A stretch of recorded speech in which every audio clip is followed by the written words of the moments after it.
Bien, bienvenidos. Este video va a explicar el uso de Entity Framework con visualstudio.net para conectarse a una base de datos SQL Server y recuperar el modelo de datos que se tiene hecho ya en la base de datos y poder realizar la aplicación en .NET.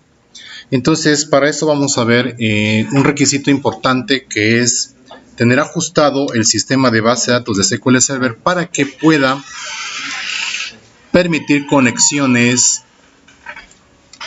de tipo mixto o conexiones de SQL Server. Entiendo que normalmente cuando ustedes instalan SQL Server, cualquier versión que tengamos ahí, por defecto se está instalando para que pueda autenticarse en modo Windows, de tal forma que muchas veces se olvida el configurar para que se pueda aceptar la conexión con un usuario de SQL Server. Bien, entonces aquí se va a indicar los pasos para poder hacer ese ajuste.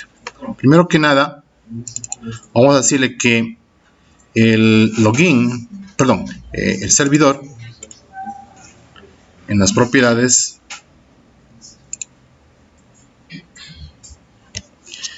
debe tener activado la autenticación en modo mixto, como se puede ver aquí. Entonces, normalmente suele estar solamente en modo Windows. Entonces hay que hacer un ajuste para que ahora sea en modo mixto, ¿cierto? Y de seguro, cuando ustedes hagan ese ajuste, les va a decir que tienen que reiniciar el servicio de SQL Server. Pues bueno, pues habrá que reiniciar solamente con la opción reiniciar, ¿no es cierto? Ese es el primer paso. El segundo paso es aquí en la carpeta seguridad, por lo menos tener un usuario que permita acceder al servidor, y ese usuario suele ser por defecto el usuario SA. Cuando no está instalado el modo mixto, o más bien dicho, cuando no está configurado el modo mixto, este usuario SA suele estar deshabilitado. Entonces habrá que habilitarle. Acá dice propiedades del usuario SA, y pues tendríamos que decirle que el estatus sea activo, ¿no es cierto? Aquí, activado, por un lado. Y por otro lado, también establecer la contraseña para este usuario. Entonces, este sería el segundo paso, ¿no es cierto? Establecer la contraseña y además habilitar el usuario SA. Aunque ustedes pueden crear otros usuarios, de momento vamos a trabajar con el usuario SA solamente. Bueno, y he preferido trabajar con este usuario SA porque pues con ese usuario hice la creación de una base de datos, que en este caso es la base de datos UTN, y en esta pues tengo ya las tablas, también están las relaciones que están hechas por aquí entre las dos tablas. Entonces, como pueden ver, ya están las relaciones de las tablas entre empleados y departamentos, y con empleados entre sí, porque tenemos relación jefe y empleados. También tenemos los procedimientos almacenados, ¿sí? Entonces, ya hemos hecho pruebas incluso de los procedimientos almacenados. Tenemos datos que se insertaron, modificaron y eliminaron. De modo que puedo decir que al menos la parte de la capa de datos está bastante bien y no necesitamos hacer mayores ajustes. Entonces, ahora lo que vamos a hacer es ir pues a desarrollar esa capa de servicios que se hace con visualstudio.net.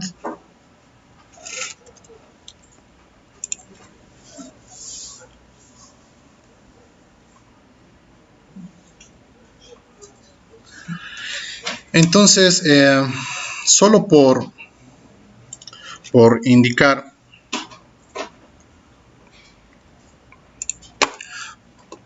a manera de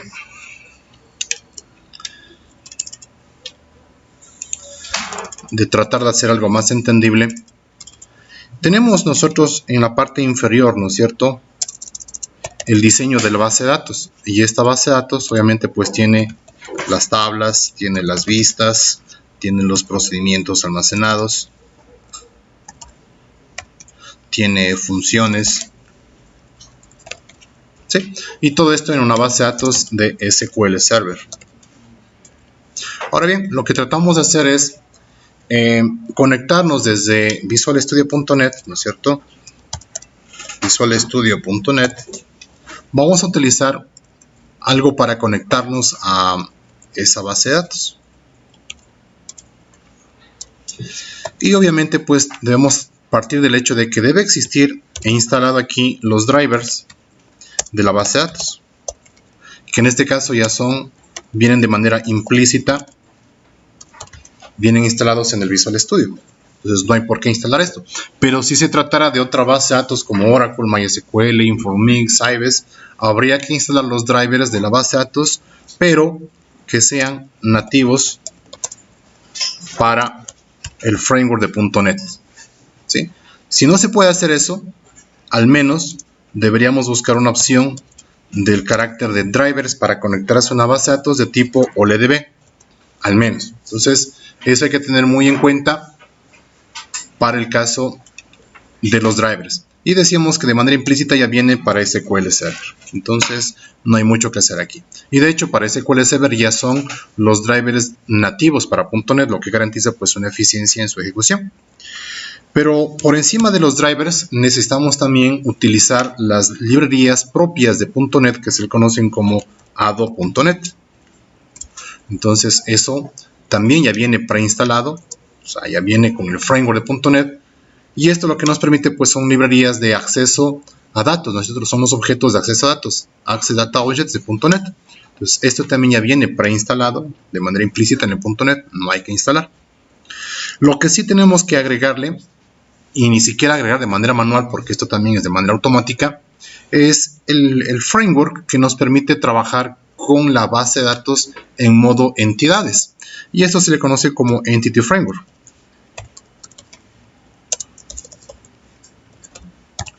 Entonces, vamos a trabajar con la versión 6, ¿no es cierto? Versión 6.0.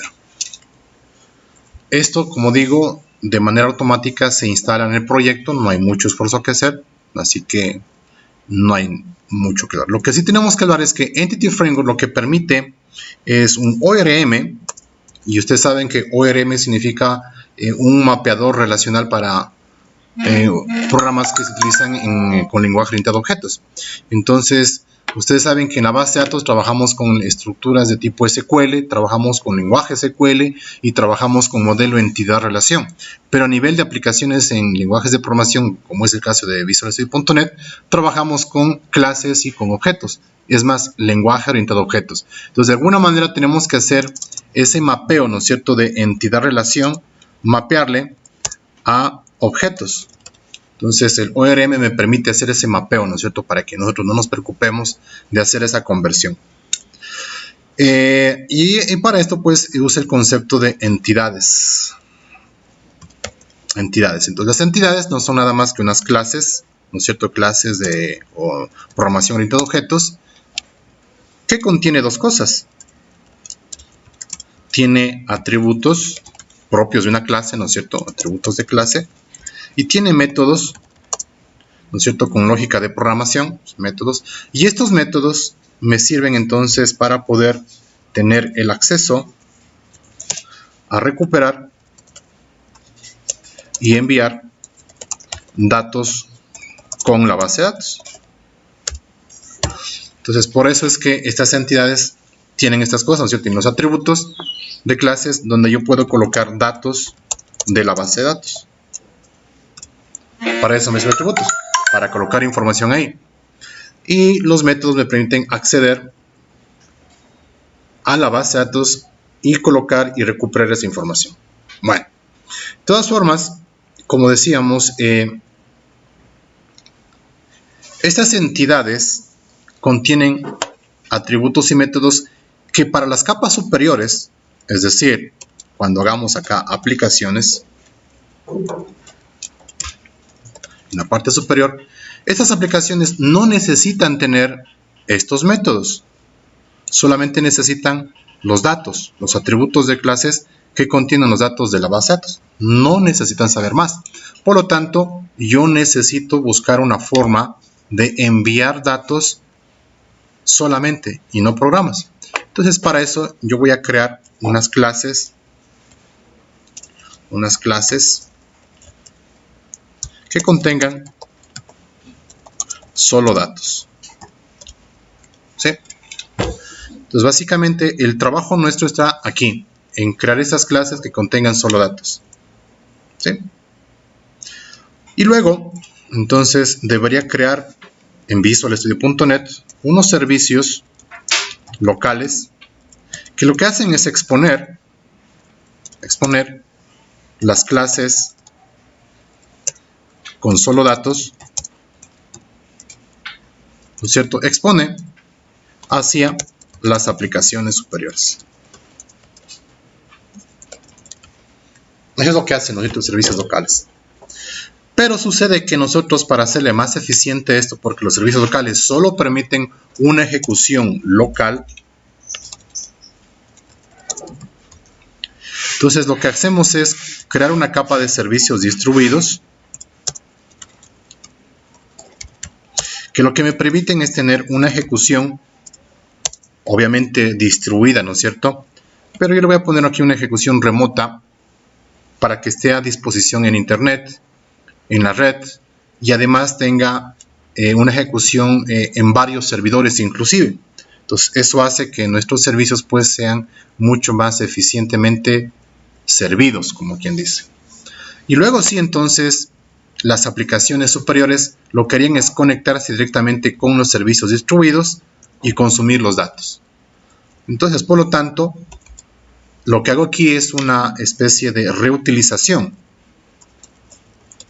Reutilizar el código de los servicios locales. Y publicarlos. Es lo que hacen los servicios distribuidos, ¿no es cierto? Todo lo que teníamos hecho en servicios locales, esa exposición de clases que contienen solo datos, acá los reutilizamos y los publicamos en varios servidores, de manera que puedan ser accedidos remotamente. Entonces, ese es el trabajo que vamos a hacer el día de hoy aquí. Primeramente, crear nuestras clases que contengan solo datos, luego crear los servicios locales y por último los servicios distribuidos, que básicamente son servicios web, lo que vamos a utilizar. Y en unas siguientes clases posteriores vamos a hacer el consumo desde las aplicaciones. Eso quedaría para un siguiente video. Bueno, entonces dejo aquí anotado este esquema que se los voy a pasar también en el aula virtual para que tengan a disposición ustedes, y voy a ir marcando lo que ya está hecho, ¿no es cierto? Por ejemplo, funciones, procedimientos almacenados, vistas, tablas en la base de datos de SQL Server. Esto le marco con otro color indicando de que ya está hecho, ¿cierto? Los drivers y el Ado.net, esto no tengo que hacer nada porque ya viene instalado, entonces no necesito hacer nada más. Lo que sí necesito pues es hacer esta parte que dice del Entity Framework. Vamos haciendo eso. Debo explicar también que estas entidades, en Entity Framework se le conoce como la agrupación de entidades, a la final vienen a ser el modelo de datos con los cuales va a trabajar Entity Framework, ¿sí? Entity Framework necesita un modelo de datos y esos modelos de datos básicamente son un diagramita donde se exponen todas las entidades. Vamos haciendo eso.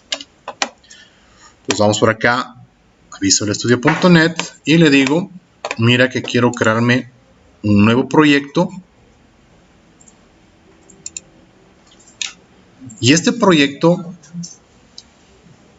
va a ser una librería de clases o biblioteca de clases, como dice aquí. Entonces voy a decirle, mira, esto le voy a llamar, mi librería se va a llamar servicios, o bueno, local services voy a poner. Dime. En mi caso tengo Windows 7 y veo que hay biblioteca de clases .NET estándar y otras .NET Framework.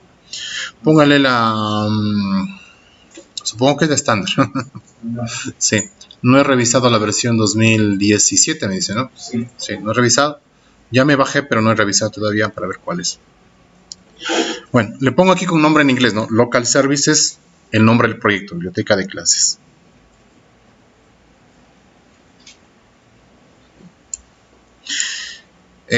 Bueno, debo aclarar también, y de paso hago un paréntesis aquí, que en la versión 2017, básicamente hay dos cosas que vienen por separadas.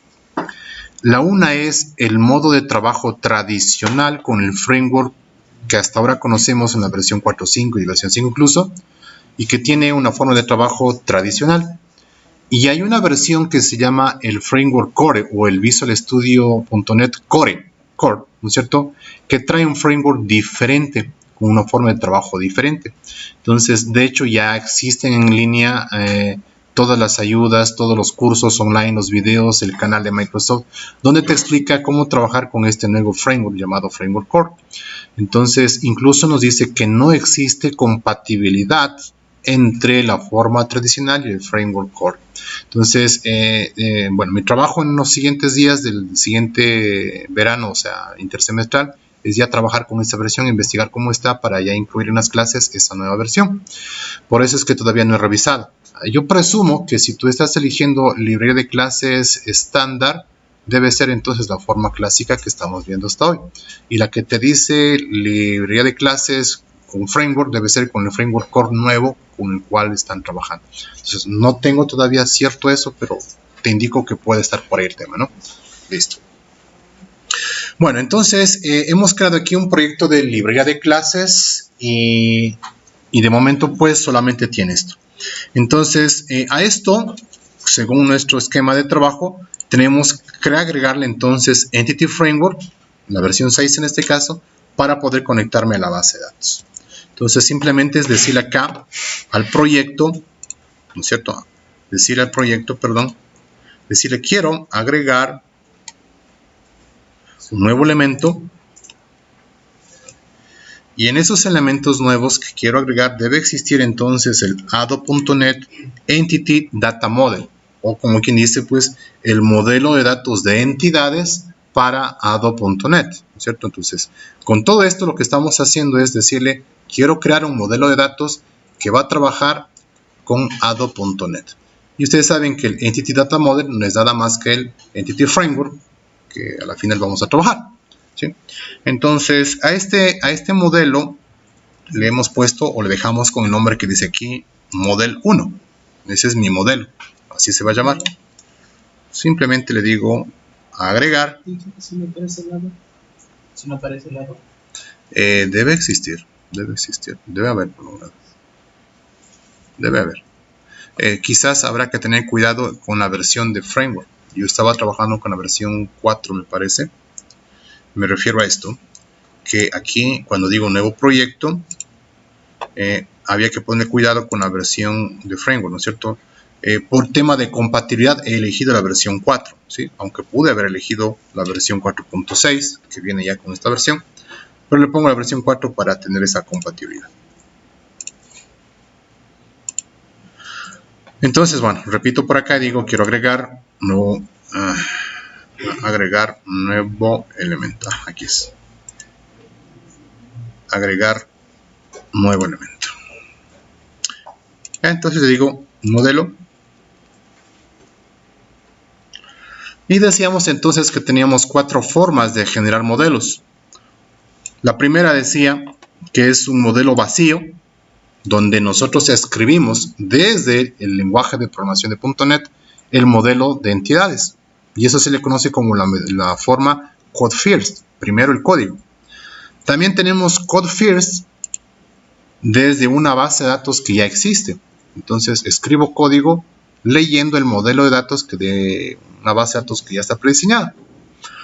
O también puedo crear un modelo gráfico, ¿no es cierto? Un modelo gráfico donde voy colocando, no voy programando, sino que voy agregando un grafiquito, entidades, atributos y todo aquello, vacío. O también puedo elegir esta forma que es mucho más eficiente, crear un diseñador gráfico desde un modelo de datos que ya está en la base de datos. ¿Tenías alguna pregunta? Sí, a mí no me asoma esa opción. Solo me asoma generar datos de la base de datos y modelo vacío. Un modelo vacío. Eso debe ser entonces porque debe haber una versión anterior, obviamente. ¿Eh? Hay que tener cuidado con eso. Bueno, en todo caso, terminemos de hacer esta lección y luego pasamos revisando cada caso que puede suscitarse, ¿no? Bueno, entonces dice, yo prefiero hacer esto porque es mucho más eficiente. Hago en la base de datos mi trabajo porque le puedo delegar en el equipo de desarrollo a una persona que se encargue de administrar bien la base de datos, que me dé haciendo bien la capa de datos y luego desde acá trabajar con ese modelo. Normalmente cuando no tenemos esos equipos de trabajo, cuando una sola persona hace todo, hace la base de datos, hace el programa, esta persona prefiere entonces trabajar con Code First, ¿sí? Porque dice, me ahorro el trabajo de ir al sistema de base de datos y crear las tablas, porque el Entity Framework me da haciendo eso. ¿De acuerdo? Sí, estoy muy de acuerdo. Pero como nosotros vamos a pensar en aplicaciones empresariales, se supone que existe un equipo de trabajo solo administrar la base de datos. Y ellos ya debieron haber hecho el modelo de datos. Entonces, por eso elijo siempre esta primera opción. Mi siguiente paso es entonces decir, ¿cuál es mi servidor de base de datos? Entonces me dice, mira, aquí tienes un servidor de base de datos que, bueno, para este caso no sé si es SQL Server, si es Oracle, la verdad no conozco. Así que para tener confianza, voy acá y le digo, quiero hacer una nueva conexión, donde yo pueda saber a ciencia cierta con quién me estoy conectando. Entonces, nueva conexión, y aquí me dice, por defecto me aparece una conexión a Oracle. El caso de ustedes puede ser que aparezca una conexión a SQL Server. Bueno, yo voy acá, digo cambio, quiero cambiar esta conexión, digo quiero conectarme con SQL Server. ¿Bien? Eso es todo. Y simplemente, ojo, hay una diferencia entre elegir Microsoft SQL Server que elegir archivo de base de datos de Microsoft SQL Server. Aquí lo recomendable es trabajar con Microsoft SQL Server. La diferencia está en que cuando tú eliges esta opción, Microsoft SQL Server, estás eligiendo conectarte a un servidor de base de datos. En cambio acá, estás eligiendo conectarte a un archivo de base de datos que está ejecutándose en modo local. Bueno, hay que entender también que SQL Server te permite hacer eso. Tener un servidor de avanzada de manera empresarial o tener pequeños archivos que no admiten más allá de 4 GB de tamaño, que se les conoce como SQL Server locales, que son una extensión mínima de trabajo de SQL Server, donde tienes a lo mucho procedimientos almacenados y transacciones, pero no tienes casi todas las prestaciones que tiene una base de datos completa. Es como hablar de Postgres y hablar de SQLite para Android. ¿Sí? Postgres es una base de datos muy completa y SQLite es algo muy liviano. Entonces, el archivo de base de datos de SQL Server es eso, algo muy liviano. Entonces, ese no es nuestro caso, ¿no es cierto? Nuestro caso es SQL Server. Bueno, entonces, trabajamos ahí y me dice aquí cuál es la dirección IP o cuál es el nombre del servidor donde está trabajando esa base de datos. En mi caso, le digo, es una versión local. Basta con colocar el punto, ¿no es cierto? O basta con también escribir 127.0.0.1, que es local. O también ponerle localhost, como quieras. Yo acostumbro a ponerle solamente un punto y listo. Acá me dice, ¿con qué forma te vas a autenticar para entrar a ese servidor? Nosotros habíamos activado la versión de SQL Server para que trabaje con autenticación mixta. De tal forma que yo puedo decirle, puedo pasar el usuario de SQL Server, que en este caso el usuario sea, y la clave pues que ustedes deben tener establecida. Y no olvidar guardar la contraseña. ¿Sí? Esto va a ser muy importante. Esto es importante. Es más, ahí hago un paréntesis y llamo la atención, les digo, despertarse todos, pongan atención, guardar mi contraseña, dice, hacer clic siempre en esto. Dime.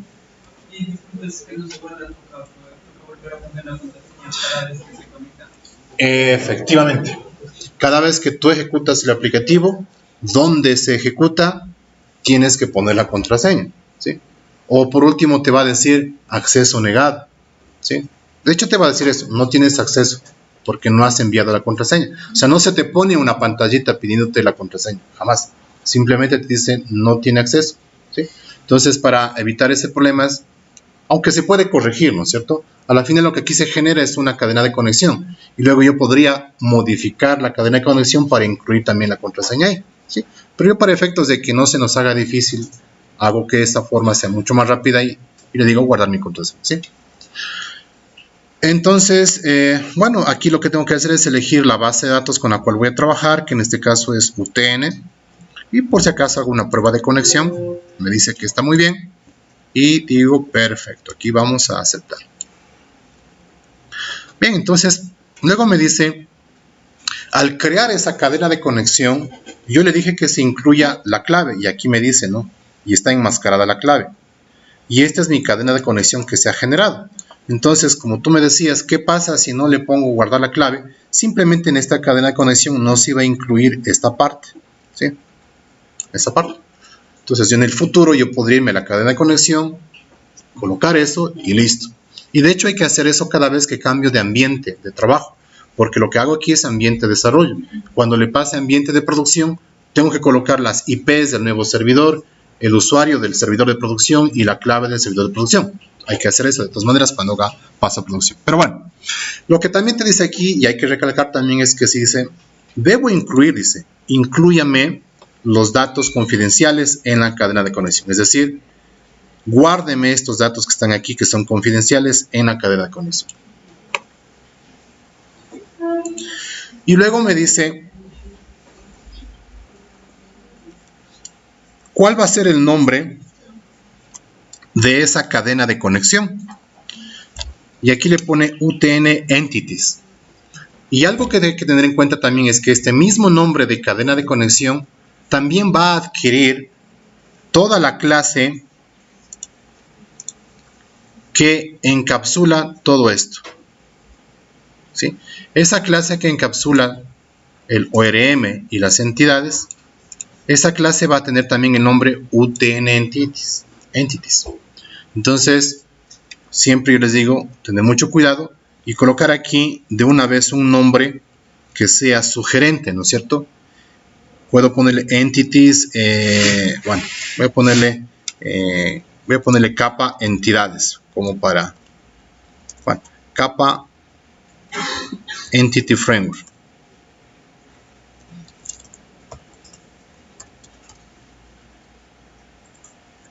Le pongo ese nombre, ¿sí? Capa Entity Framework. No es obligatorio, pero yo acostumbro poner un nombre sugerente.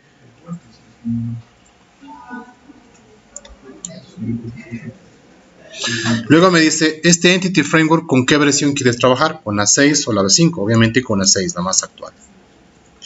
Cuando ustedes trabajen con conexiones a Oracle, la versión 6 no está admitida todavía en esta versión de Visual Studio. Les va a permitir elegir solamente versión 5. Entonces, no se asusten si aparece deshabilitada la opción 6. Y entonces, ahora me dice, perfecto, ya nos conectamos a ese servidor y descubrimos que existen estas tablas. Las tablas, departamentos y empleados, ¿sí? Aunque también tengo procedimientos almacenados y funciones, aquí están. De momento no los voy a utilizar, solamente voy a trabajar con las tablas empleados y departamentos, ¿sí? Solo por hoy. Por acá, en cambio, me dice, tengo la opción de colocar en plural o en singular los nombres de objetos generados. Entonces, por defecto aquí está puesto para que aparezca en singular. ¿Por qué? Porque mis tablas ya terminan en S, ¿sí? Puede haber modelos de entidad-relación cuyos nombres de tablas no terminen en plural. Entonces, ahí sí es aconsejable ponerle que le agregue la S al final. Bueno. Bien, entonces, eso sería el tema. Y finalizo.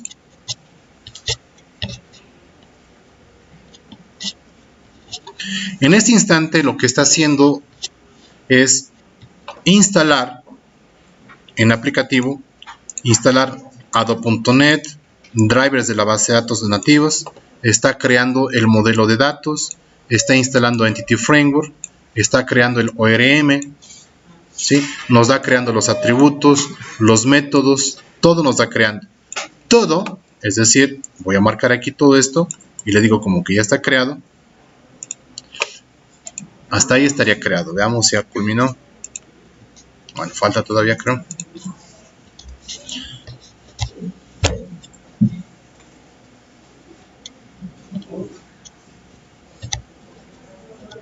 Okay. Sería para acordar porque le pregunté que si en el estándar o en el framework. En el estándar no me permitía agregar el dato. En el framework. Sí. Entonces es al revés, ¿cierto? Cuando hablamos de librería de clases estándar, supongo que es la nueva versión, la core. Y la versión framework es la versión tradicional, la que estamos trabajando ahorita. Perfecto, gracias. Gracias el aporte.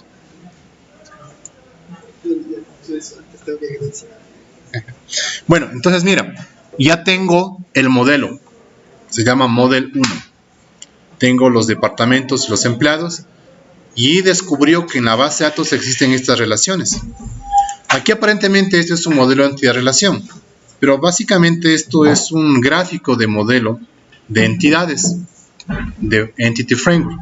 Que me dice cómo están relacionados estos objetos, estas clases. La clase de departamentos y la clase de empleados. ¿Sí? Me permite trabajar. Entonces, con esto indicaba que ya tenemos hasta aquí. Tenemos el modelo de datos. Ahí dentro están las clases de entidades. Tengo los atributos, tengo los métodos. Y lo que me falta hacer es entonces las clases que contengan solo datos. ¿Sí? Eso es lo que me faltaría hacer. Bueno, de esto no me preocupo porque sé que está bien hecho, no me ha dado ningún error, de modo que cierro. Lo que voy a hacer de pronto es verificar que existan entonces estas entidades, estas clases de entidades, perdón, que contienen atributos y métodos. Voy a verificar. Eso encuentro una parte donde dice empleados. Ahí está entonces. Ahí están los empleados con todos los atributos, que son datos, y los métodos que me permiten acceder a los datos que tienen relación con departamentos, y los métodos que me permiten recuperar esos departamentos que están relacionados.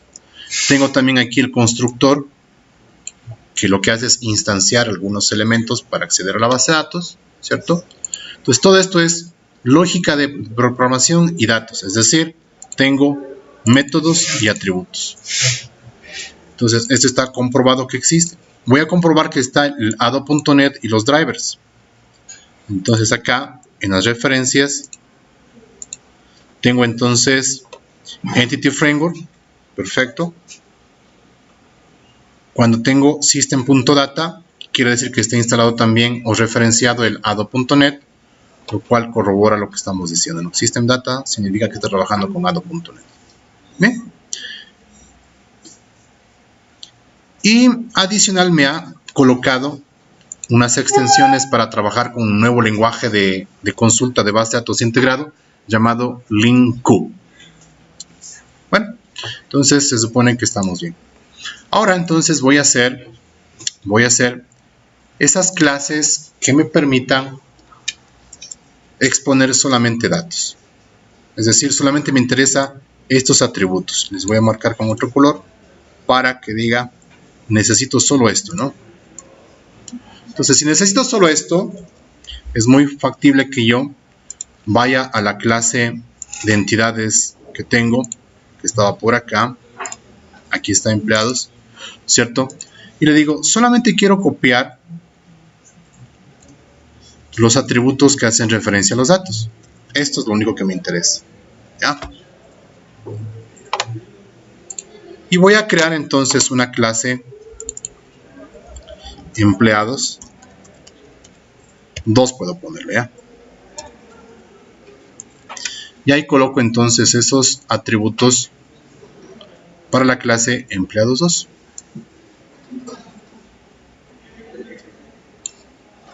¿Sí? Solamente atributos, nada más que atributos. Y obviamente públicos.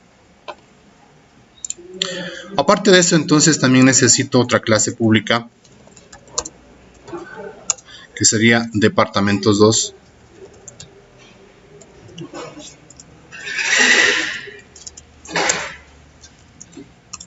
¿Qué tendría entonces? Solamente los atributos de departamentos. voy acá a departamentos, copio solamente los atributos y pego acá. Entonces me quedo solamente con esta clase, con este archivo de clase que se llama class1.css, que en realidad contiene dos clases, empleados 2 solamente con atributos y departamentos 2 solamente con atributos, ¿sí? Hecho esto, entonces ya creé mis clases que contengan solo datos, ¿sí? Y básicamente ahí terminaría el trabajo de Entity Framework. No requiero más de Entity Framework. Ahora me voy a dedicar a hacer los servicios locales. ¿Qué significa? Exponer las clases con solo datos hacia las aplicaciones superiores. Bien. Ya tengo esto. Y voy a crear entonces esa clase. Voy a agregar una clase. Le podría poner la clase UTN. Oh, no, a ver, pongámosle UTN. No. Vamos a ponerle recursos humanos, me habían dicho. Exacto. Así se va a llamar mi clase. ¿Por qué le pongo recursos humanos? Porque se supone que en esta clase voy a exponer los CRUDs para los empleados y los departamentos. Y eso hace referencia, pues, obviamente, a los recursos humanos de la empresa, ¿sí? Entonces, recursos humanos. Una clasecita. Esta clase, por favor, no olvidar que sea pública. Eso va a ser muy importante que sea pública. Y aquí entonces empieza todo ese meollo de escribir código de programa para exponer todos los CRUDs de departamentos y empleados. Como siempre, pues aquí vamos a hacer la más fácil, que es los departamentos. Entonces vamos a publicar esos departamentos 2 en forma de array, lista departamentos. Pues en este caso voy a publicar todos los departamentos.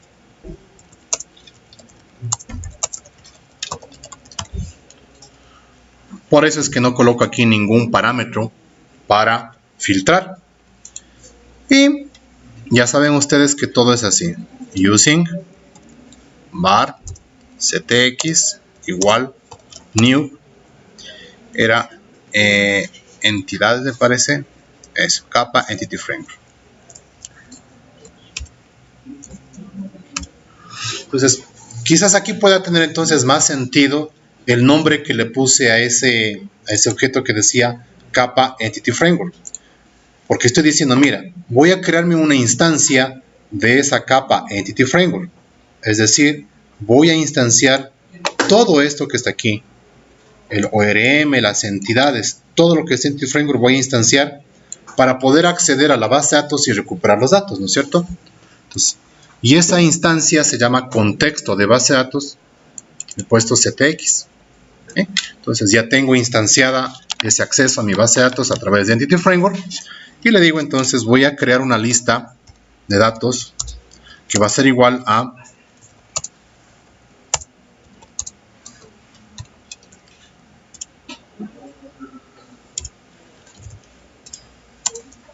entonces esto que está aquí es link Q para leer toda la lista de departamentos.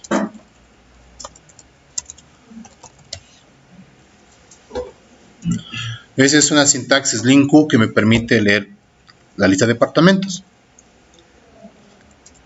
Y LST es una lista de entidades departamentos.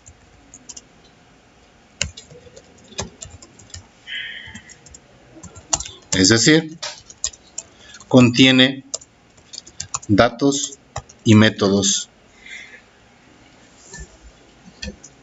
¿Sí? Eso contiene el LST.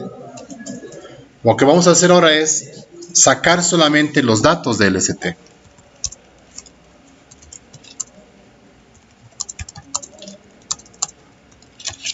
¿Sí? Entonces para eso vamos a crear un array de departamentos 2 que le voy a llamar R, resultado, ¿no es cierto? Que es igual a ¿qué? A una nueva instancia de departamentos 2 con una cantidad de elementos. ¿Cuál va a ser esa cantidad de elementos? Lo que tenga lst.count.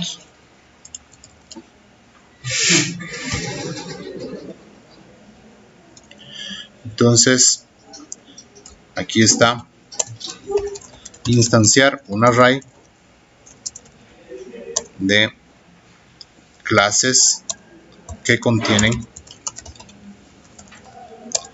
solo datos, que contendrán solo datos.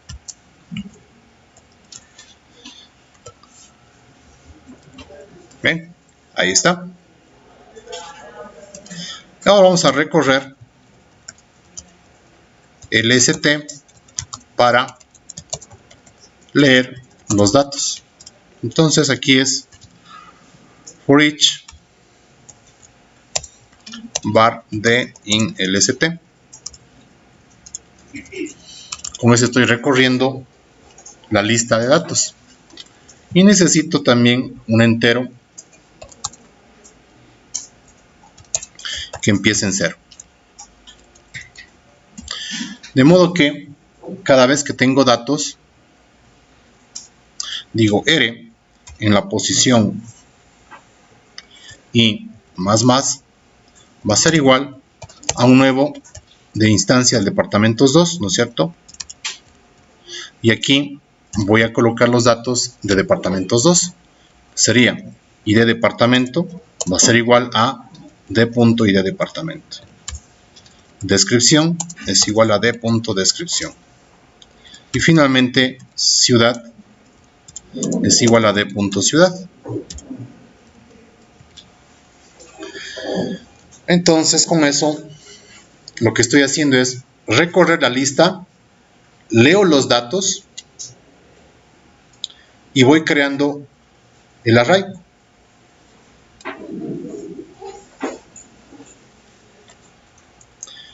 Una vez hecho esto, lo que tengo que hacer es devolver el array.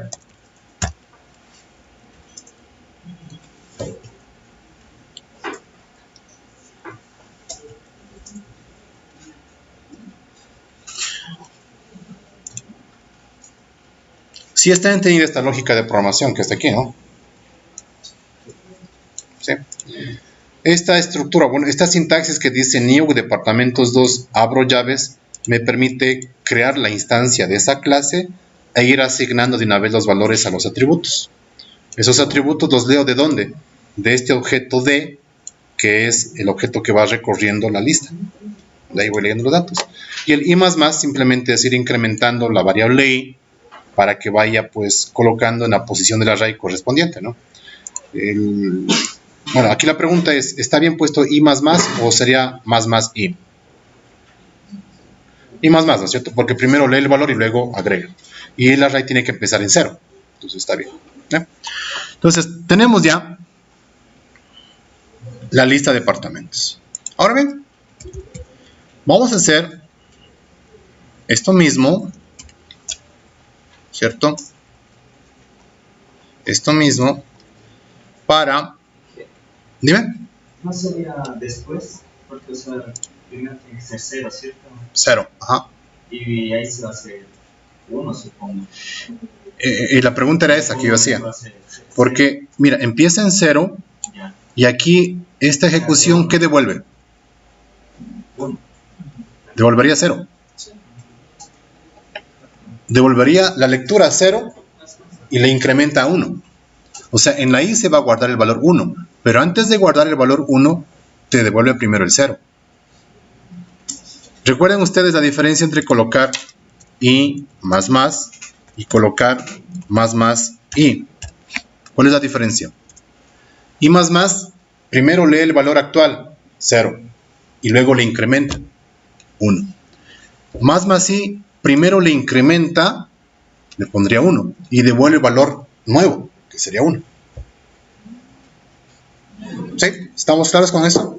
Esto supongo que debieron haber aprendido ustedes en las primeras clases de primer nivel de programación. Eso siempre... Bueno, de hecho no les culpo porque yo también aprendí esto después de que salí de la universidad. Porque no hubo quien me enseñe en ese entonces. Bueno, entonces, pero queda claro, ¿no es cierto? Sí. Que esto nos va a devolver siempre 0 en principio y después incrementa. ¿Ah? Bien. Entonces decía que ya hemos hecho para que lea todos los departamentos. Ahora vamos a hacer algo que filtre departamentos, ¿cierto? Vamos a decirle que los departamentos que pertenezcan a una ciudad.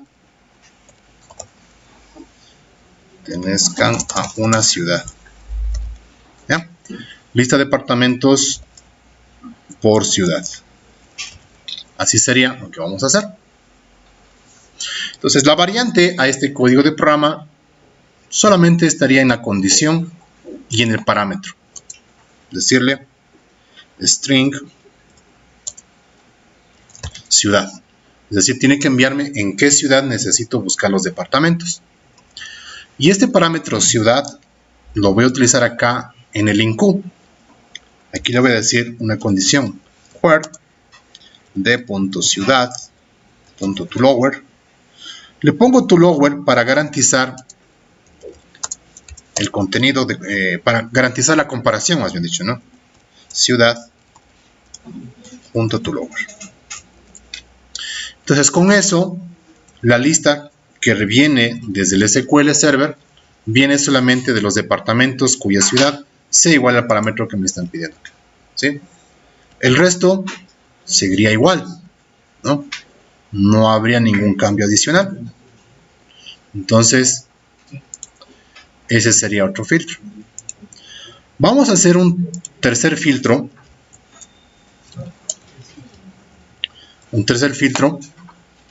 Que sería leer un departamento. Y para eso vamos a poner el parámetro entero y de departamento. Entonces ya no devolvería tampoco un array, porque va a devolver un solo departamento. Y el método tampoco sería lista de departamentos, ¿no es cierto? Sería entonces, pongámosle un departamento, ¿sí? Así pongámosle el nombre del método. Bien, un departamento, sí, sin la S, tiene toda la razón.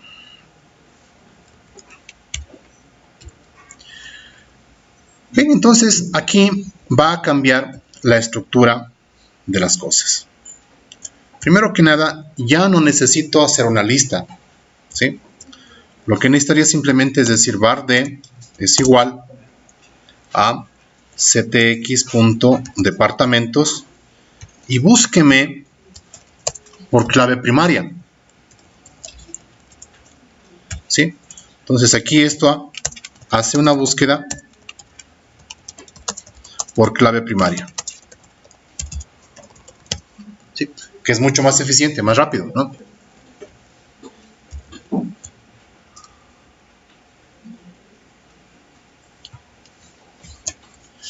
Luego necesito instanciar una clase que contendrá solo datos. Entonces la clase se va a llamar R, el objeto va a llamar R, ¿no es cierto?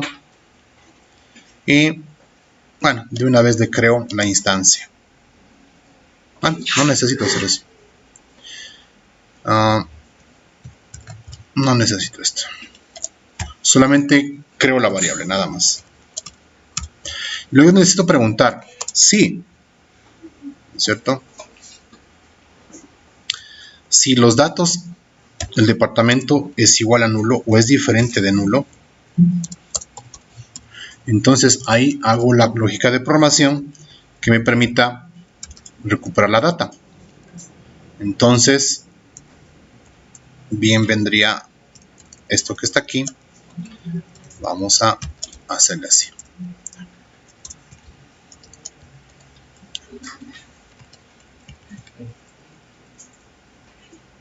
¿Sí?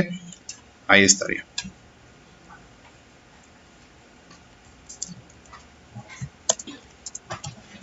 Ya, ahí está. Expliquemos el código de programa. Dice, hace una búsqueda por clave primaria y de departamento. Instancia una clase que contendrá los datos. Departamentos 2, pero con valores nulos, o sea, vacía. ¿Sí? R. Pregunta si encontró datos.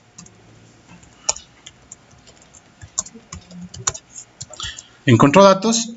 Si los encontró, entonces creamos la instancia de esa variable R y le pasamos los datos.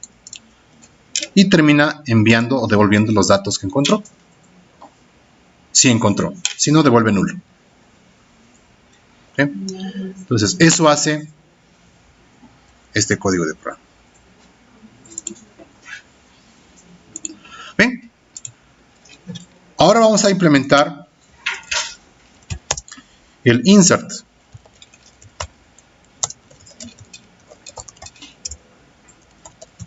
Public int insertar departamento. Y aquí voy a colocar los parámetros.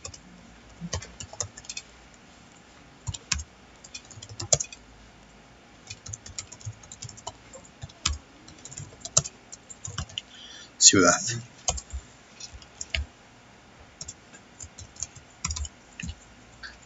Bien, entonces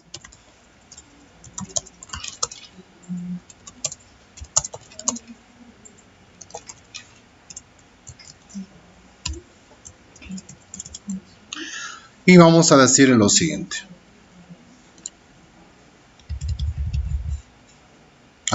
Olvidaba. Coloquemos un try catch. Dejémoslo así. Dice entonces var_d igual new departamento.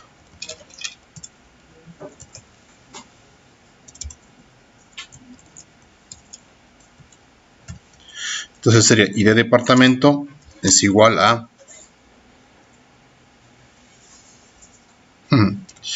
id departamento. Aquí va a haber una confusión.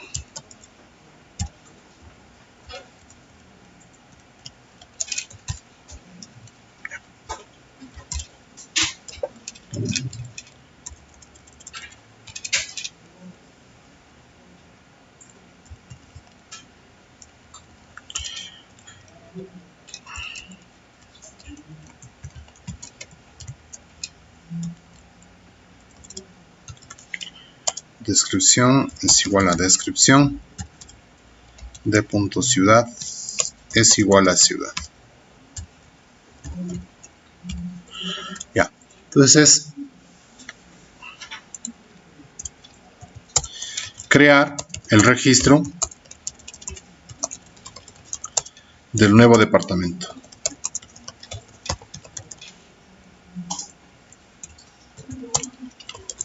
Enviar a la base de datos los nuevos datos.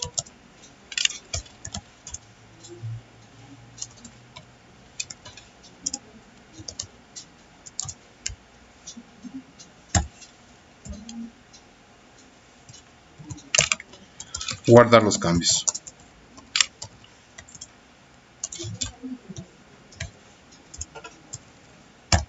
Ya. Y finalmente decimos return 0.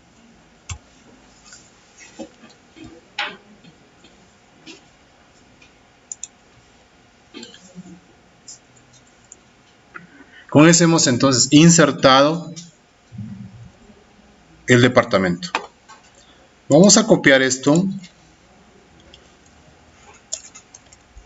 y vamos a hacer el actualizar departamento.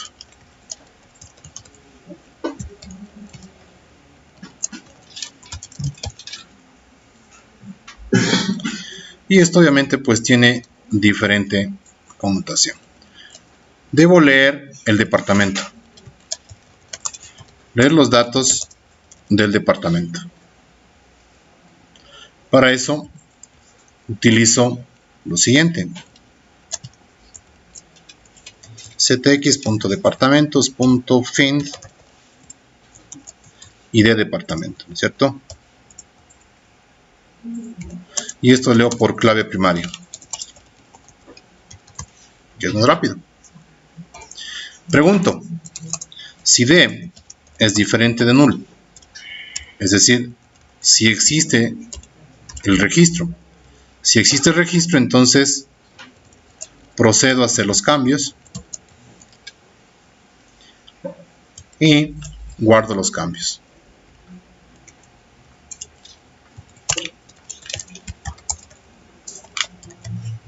¿Por qué no le cambio el ID departamento? Porque se supone que es clave primaria. No podría cambiar la clave primaria.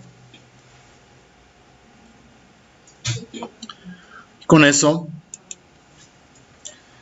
tenemos el actualizar. ¿Qué nos falta? Sería borrar.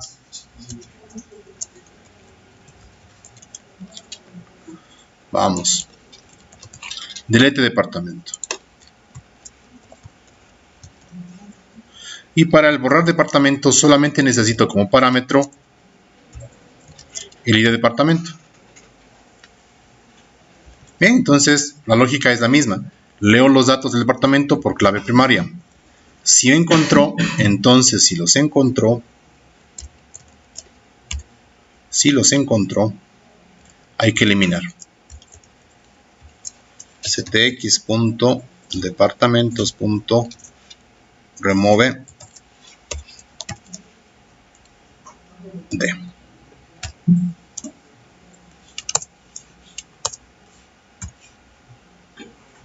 Eso es todo.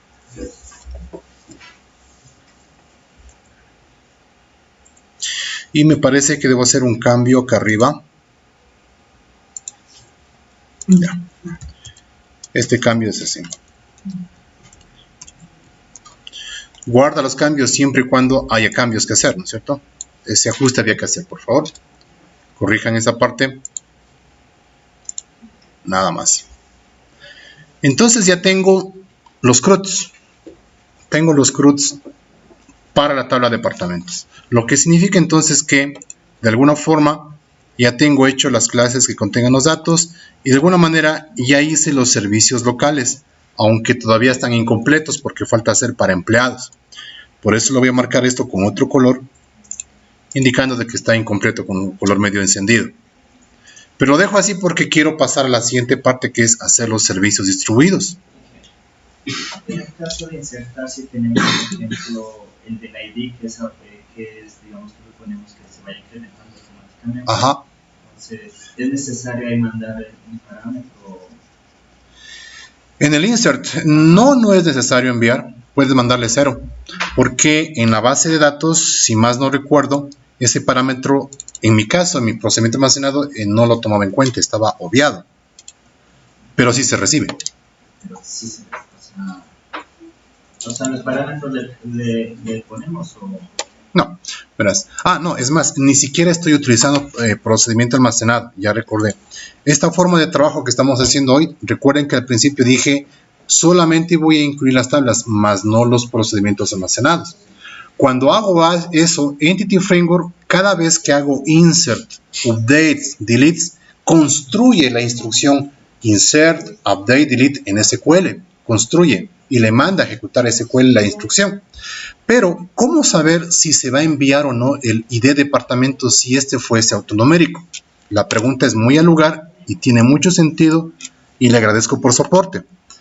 Acá, en el modelo, sabemos si eso es así. ID departamento, le digo quiero ver las propiedades y me dice, este es de tipo identity, es decir, es autoincrementable. Cuando Entity Framework descubre que este campo es tipo autoincrementable, en la instrucción insert no le envía ese valor. Solamente envía los que no son autoincrementables. O sea que podemos quitarle los parámetros igual de... Sí, podemos quitarle, que nos va a dar lo mismo en realidad. Ajá. O sea, aquí en el insert, aquí, yo podría decirle, y de departamento le puedo comentar. Y de hecho, dejemos de comentado, a ver qué pasa cuando ejecutemos, ¿no es cierto? ¿Ya? Buena observación, me felicito.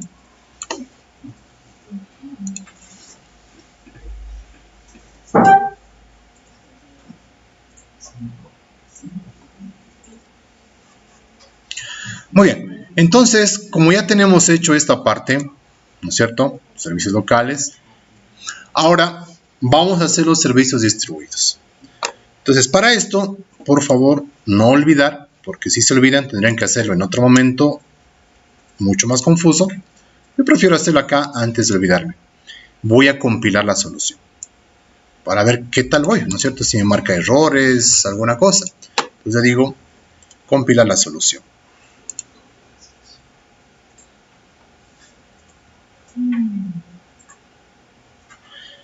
Bien, un correcto, 0 incorrecto, 0 actualizaciones, 0 omitidos. Lo que quiere decir que está perfecto, ¿no es cierto? Como suele decir un amigo mío, al dente.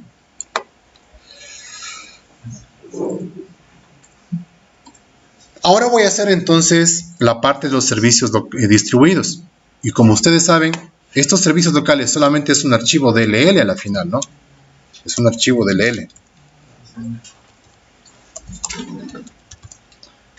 Y lo que tenemos acá van a ser servicios web. Por lo tanto, son proyectos diferentes.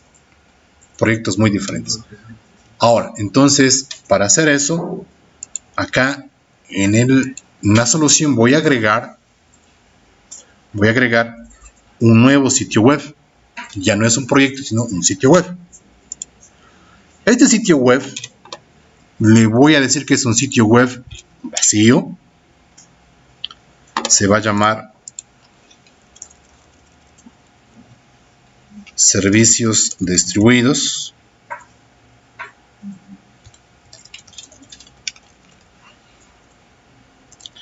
Dos, porque me parece que ya tenía un nombre igual. Aceptar.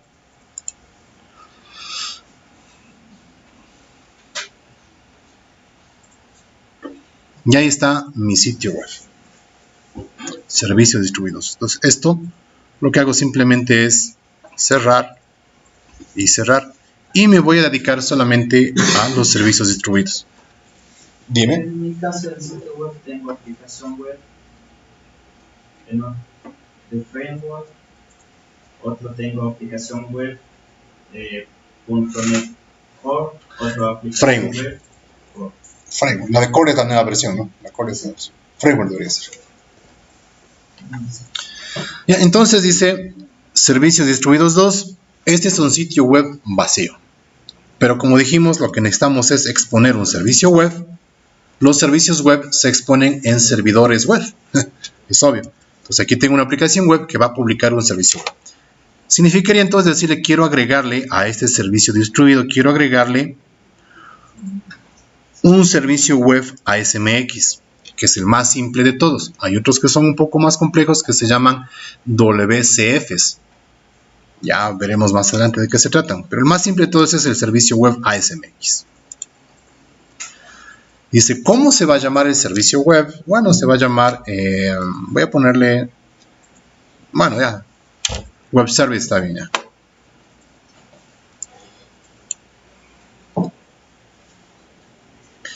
Se llama web service, no hay problema. ¿Bien? Entonces decíamos que este servicio distribuido lo que hace es reutilizar el código de los servicios locales y publicarlos. Para poder hacer eso, entonces necesito referenciarlos localmente. ¿Por qué localmente? Porque son obviamente servicios locales. Entonces, una referencia local se hace así. Agregar, referencia, y me dice, ¿qué quieres referenciar?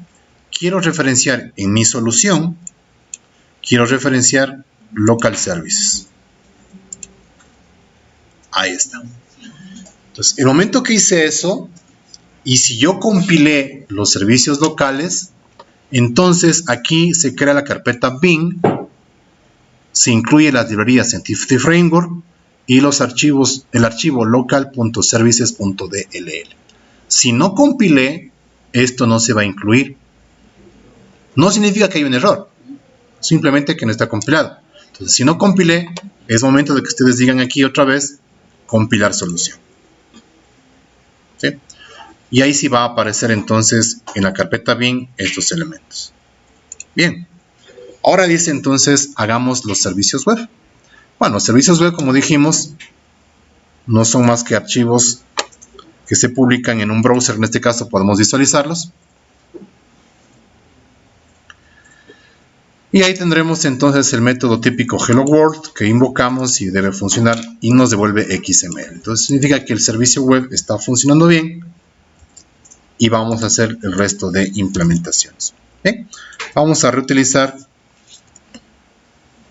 el método público que sería local services .departamentos2 en forma de array lista departamentos.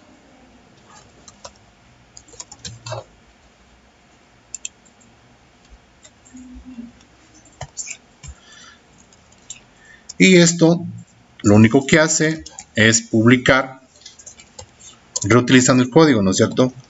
New departamentos2, perdón, new local services punto recursos humanos punto select o lista departamentos. Sí, es lo que hace, ¿no? Y se va a buscar en los servicios locales la clase de recursos humanos y dentro de recursos humanos ejecuta el método lista departamentos. Y ese resultado es el que devuelve. Con eso reutiliza el código. Vamos. Lista departamentos por ciudad. Parámetro. String. Ciudad. Y acá entonces devolvería lista de departamentos por ciudad y envía el parámetro ciudad. Listo. Ahora vamos a hacer el tercer filtro que era un departamento.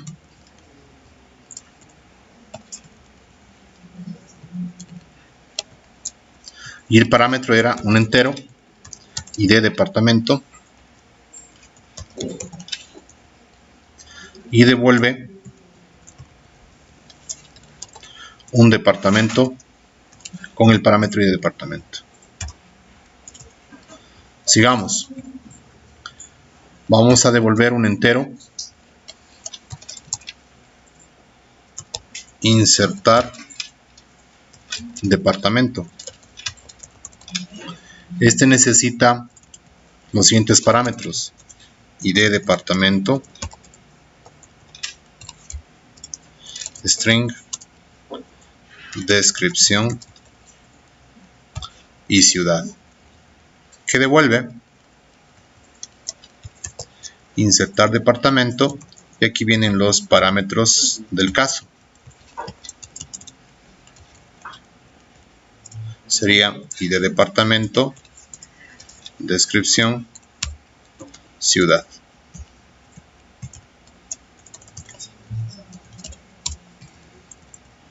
Insertar departamento. Ahora me falta actualizar departamento.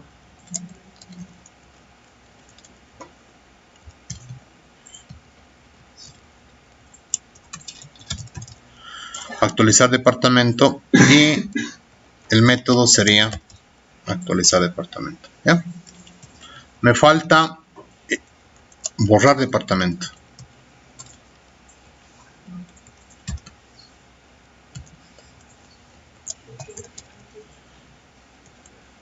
Y el parámetro solo es ID departamento.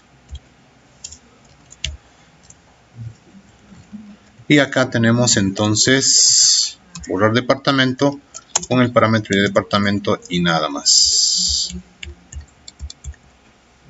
Listo.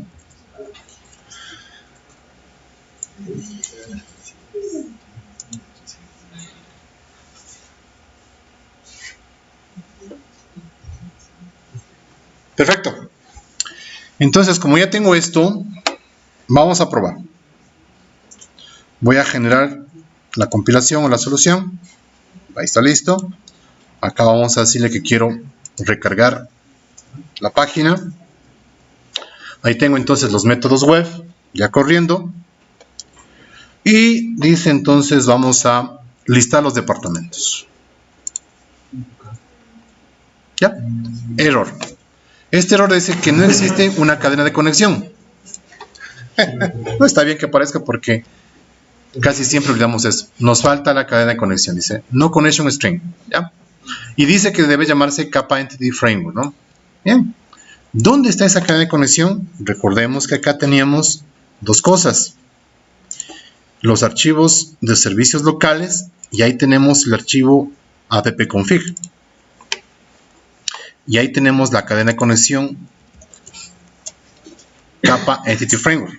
Esto copiamos y pegamos en los servicios distribuidos en el archivo webconfig. Ahí pegamos la cadena de conexión. Y ahora sí, con toda tranquilidad, vamos a ver qué pasa. Invoco. Ay, si ya se demora es porque ya está trabajando.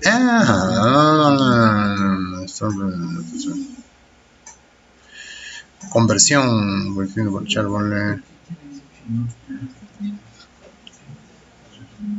Hay un error de conversión, dice, ¿no? Vamos a ver cuál es el error de conversión.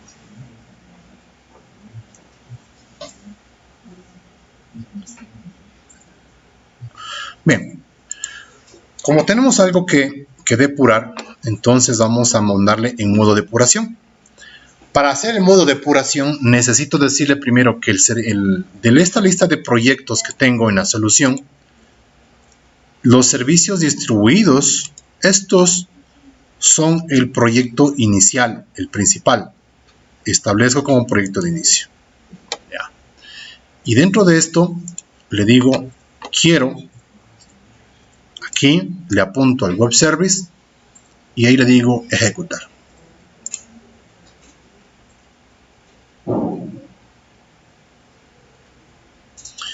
Entonces se va a ejecutar el web service en modo depuración y le voy a colocar un puntito de interrupción acá en el proyecto donde tengo los recursos humanos aquí. Y le digo, aquí a esto quiero ponerle un puntito de interrupción para ver dónde tengo el problema. Entonces voy por acá, digo lista de departamentos, invoco y automáticamente viene el modo de depuración. Bueno, entonces aquí me dice F10